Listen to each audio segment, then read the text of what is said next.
Welcome back. You've made it to part 2 of ELATE and TPS's 3-parter on virtual academic engagement. Nice to see you again. And this week we'll be tackling the subject of school and studying. But lucky for you, I don't even like talking about it or listening to it. So I'm going to keep making this video in the most roundabout way so it stays educational, informative, and entertaining so that you and I both don't hate this. And hopefully I don't hate this. like my previous video, I'm going to be giving 5 tips and hopefully you get something out of this. 1. Actually, physically and mentally be there. That meaning if you have an 8 a.m., don't just open your laptop right after waking up and blankly stare at your screen for an hour 30 and not gain anything out of it. Wake yourself up, brush your teeth, wash your face, eat breakfast, take a shower. Anything to put yourself in an awake state of mind so you're ready to absorb and learn a minimal amount of information. Also, turn on your webcam. For one, it's going to keep you accountable because you know other people can see you, so you have to be good. But also, seeing every other students have their webcam on and looking attentive might guilt you into also being attentive. What also helps is taking notes.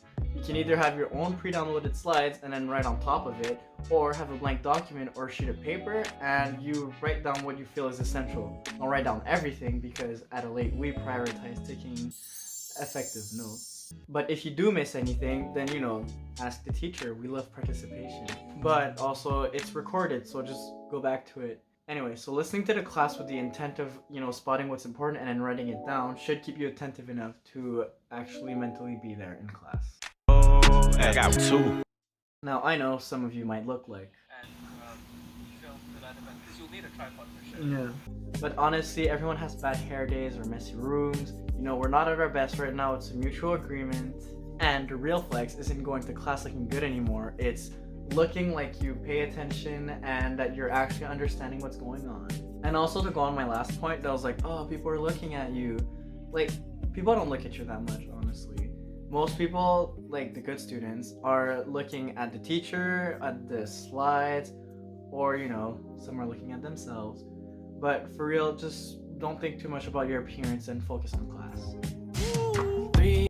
So you're at home where every distraction is available to you constantly, everywhere, all the time. So you have to make a conscious effort to purposefully avoid those. The biggest perpetrator is your phone, so you want to put that on do not disturb or airplane mode. But what helps me the most, the surefire way that always works.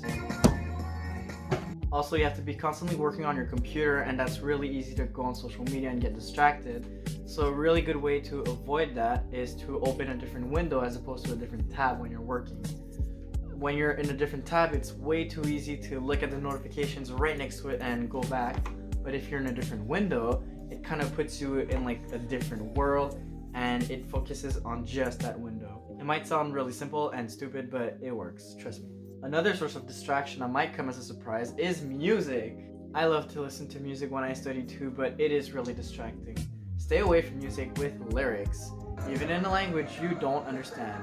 Especially if you're trying to read something, it's going to get in your head and mix you up. A really good type of music to accompany you while you study might be classical or lo-fi hip-hop or video game soundtrack, just beats. The only possible exception I can think of this is music you've heard like a million times. So it goes in one ear, out the other, and it's basically background noise at this point.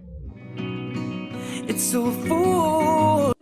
Make sure you know how much you're dedicating on what and how much time you're allowing yourself to relax. What helps the most of this, obviously, is making yourself a schedule, but make sure it's precise enough so there's according time slots for things and specific things, not just this time to this time for school. A vague schedule can make it really hard to start anything because you don't know what to do and where to start, so then you end up doing nothing the whole day, but you have the guilt of, I should be working. So you just don't do anything and feel bad. And relaxing isn't real relaxing because you're stressed. So it doesn't matter if it's on Word, Excel, or by hand. Make sure that you have a fairly precise schedule to know what you're doing exactly when. I don't know about you guys, but I'm tired all the time. And I'm way slower than I used to be. Study sessions that used to take 30 minutes now take 3 hours, and assignments that used to take 3 hours take like a whole day.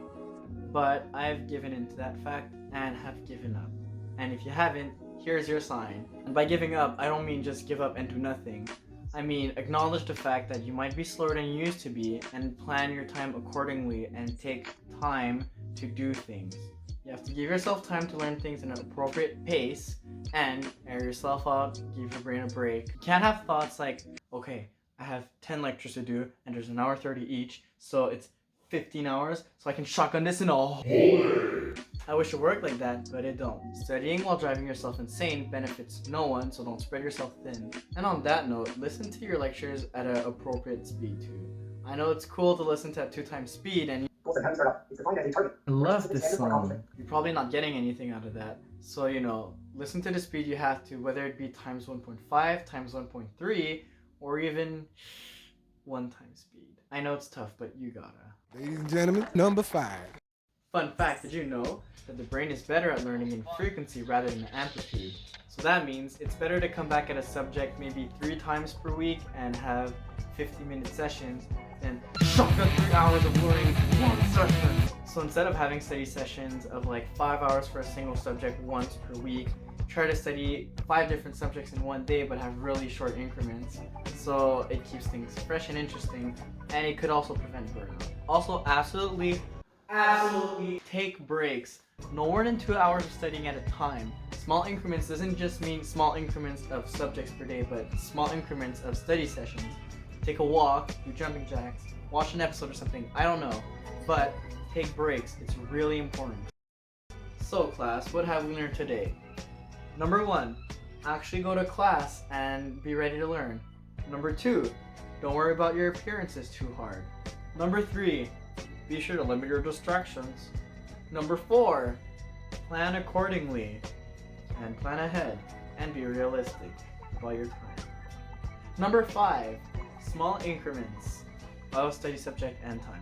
So obviously these are all tips, they're not rules, it's just advice. So if one works but one doesn't, then don't be afraid to adjust this however you feel like. Everyone has their own ways of studying, and if you found your own, then by all means keep going, because we're all struggling out here. And again, this is hard. It's really difficult to add good habits into your daily lifestyle. It took me a lot of time and practice to get it right. So I wish everyone out there good luck, good courage, and you can do it. I believe in you, and it's up to you to believe in yourself also. Oh, corny. The days go by, you might ask yourself, what's the point? What am I doing? It's so long. And, to that I say, see you next video.